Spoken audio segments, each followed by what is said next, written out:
glad to have the opportunity to speak briefly on the Climate Action Plan, which I welcome as related production, as indeed the report, of course, of the joint committee, much of which of the work the action plan refers to. Sadly, of course, Minister, with your own party, there always seems to be a huge element of spin when any kind of major step is taken. I noticed, you arrived in Grangegorman with your colleagues in the hybrid bus, but it seems to be only one of 3 that we actually have, although there's a lot on order. We also have 200 diesel buses, I think, on their way after being recently purchased, despite the fact that we've known, I think, since, I don't know, the mid-90s, that diesel was a notorious and dangerous polluter. And all of you have served in government, of course, including the Green Party during that time, took no steps whatsoever to address the whole issue of diesel. The 150-page action plan, of course, and the 88-page annex comprised 183 action points. Like colleagues, of course, I feel that first of all, a lot of those points are incredibly vague, Minister. This plan, it seems to me, because of the very fundamental nature of climate action mitigation, it's fundamentally different, say, than the Jobs Action Plan or even the action plan you try to do in education. This is much more far-reaching. My first caveat, of course, as I mentioned yesterday at the Budget Committee, is we had important stakeholders there, like Social Justice Ireland, NERI, the ICTU, the CIF, Construction Industry and IBEC. And based, I think, on the research of Social Justice Ireland and NERI, I made the point, of course, that throughout our history, Deputy Howland was talking about the 100 years of history this morning, but throughout that history, taxation policy has been grossly unfair to the most vulnerable and the lowest income households in our society, because we've always levied, in fact, fairly significant carbon taxes. We've had huge consumption taxes, very high excises, which we continue to have, among the highest in the world. And they've been levied on ordinary households and ordinary people. So constituents I represent are very suspicious that this is a plan which yourselves and Fianna Fáil and the Green Party will bring forward to impoverish the most vulnerable households in this country, because I don't see throughout this report, or indeed in relation to other speeches that I've heard, I don't see how those households will be protected. There's nothing here about carbon dividends, about basic income, about responses in the taxation system, and above all about better wages, better salaries, better minimum, much higher minimum wage, living wages. Where is all that, Minister? I welcome the idea of establishing the Climate Action Delivery Board. The other issues you have in the actions, and I notice you're promising this Climate Action Amendment Bill. So when in actual fact will we see that? Obviously, also 5-year carbon budgets has been, and the seriousness and nature of carbon budgets. Now, the Greens went into government with Fianna Fáil in 2007, and you're in that government and you wrecked our economy alongside Fianna Fáil. You did nothing about regulation of the banks, and former Minister Gormley came in here year after year with spurious carbon budgets, totally spurious waffle. That's the record, unfortunately, of the Green Party in this country. You came in here and did absolutely nothing, Deputy Ryan, to either address the fundamental issue. You should have been out of that government in a flash and helping to topple it and overturn it. Instead, you stayed until the last days, etc., cycling in and out to your government offices. So we know your record and we don't trust you. And that's the basic problem. But if there have to be 5-year carbon budgets, and I accept that there does, at least what we need is a full sense of fairness and justice. And therefore we have to ask the question.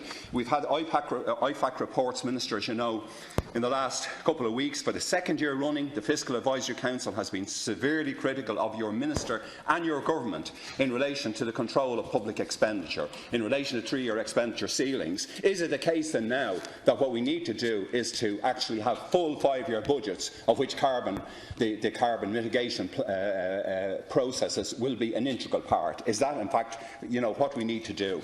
Taoiseach Varadkar spoke about nudging people, and this is coming to my second caveat. He talked about nudging people into changing their habits. Now, you didn't have a huge nudging, if you like, message for big agribusiness, for big developers, for big retailers, for big aviation. There was no nudging for them. There doesn't seem to be anything in reference to them, and yet so many times our constituents would say to us, for example, about single-use plastics, I didn't want to buy the tomatoes or fruit in plastic bags. We didn't want to do that. The retailers decided that. They decided on all the plastic and the boxes. But you've no message for those. Why would you have? Because your party represents those interests in this House, along with Fianna Fáil. So you have no interest in talking to them. Now, you know, you have an economics background like myself, Minister. You're aware of behavioural economics. Richard Thaler, he won his Nobel Prize, I think, with one other colleague in 2017 for a book called Nudge. And how nudging in actual fact worked. But I mean, part of, I think, my reading of his book is that when it came to major changes, and if we are to say managing the climate changes for this planet is a game changer, if it is a game changer, then clearly we need to address the major stakeholders in the economy, because it's they that have to make the changes. To be leaving the changes to ordinary households, it's a cop-out. And indeed, of course, it's very cynical and unfortunately typical of this government. And indeed, when you look, of course, at the whole transport, I do agree with my Green Party colleague in relation to the huge lacuna on public transport. I mean, where are the plans? As people tell us constantly on Twitter, the Spaniards, they were able to roll out metros to beat the band up and down Spain, from Sevilla to the Basque Country. The Russians did the same. The Poles, post-communism, have built a fine metro network in Warsaw. Yeah, what did we do? We spent that money on bankers. We didn't spend that money on public transport infrastructure. So public transport is a huge lacuna. You also dodged, as colleagues have said, you've dodged the whole issue of aviation. The fact that big aviation pays no tax on kerosene. Kerosene has been tax-free all down through the decades. And I know we're an island. Aviation is very important for our connections, for our connectivity and so on. But, I mean, isn't it more realistic to accurately price the cost of aviation for business, for all citizens? You have nothing whatsoever on that. And as my colleague has said, those million EV vehicles by 2030, this seems to be a chimera, a pipe dream, a fantastic pipe dream from Fine Gael. I mean, obviously the Cabra Lewis was welcome, but you have had opportunities since the crash, since 27 and before it, in fact, to have given this city, and indeed Cork, Limerick and Galway, decent public transport systems, and you simply didn't do it. And obviously the challenges in relation to electricity production are very grave. I note my colleague rightly noticed or rightly mentioned the fact that these data centres, which are springing up all over our city and country, that they use massive amounts, maybe 20, 25 megawatts, just a single plant. The first one I noticed in my own constituency in DVN in Clonshaugh, I think it was 20 megawatts, constant, massive users. Now, how are they going to contribute, in fact, to mitigation? Again, everything seems to be, predicated on offshore renewables and microgenerating and so on. But again, in the sections on electricity, again, I'm not sure if you addressed the real challenge. There's been a total cop-out in relation to agriculture and land use. I mean, all the sections after Action 101, it's just waffle after waffle after waffle, Minister. And you're not prepared to actually tackle this, because it's a bedrock of the fact that Fine Gael have 40 plus whatever TDs in this House. And you're absolutely not prepared to challenge it. Improving nitrogen use, improving livestock management efficiency. What kind of nonsense is that? And again, from somebody who has a background in economics. You couldn't even tell me a few weeks ago how much mitigation is provided on our island by our hedgerow system and by our general tree cover. You couldn't give me that information, and you're in that department now, is it at least a year? So that whole section, Minister, is pathetic and really gives us very, very, very little. So my key concern, again, last can, is that there is a huge challenge for us. I accept that from all the colleagues in this House.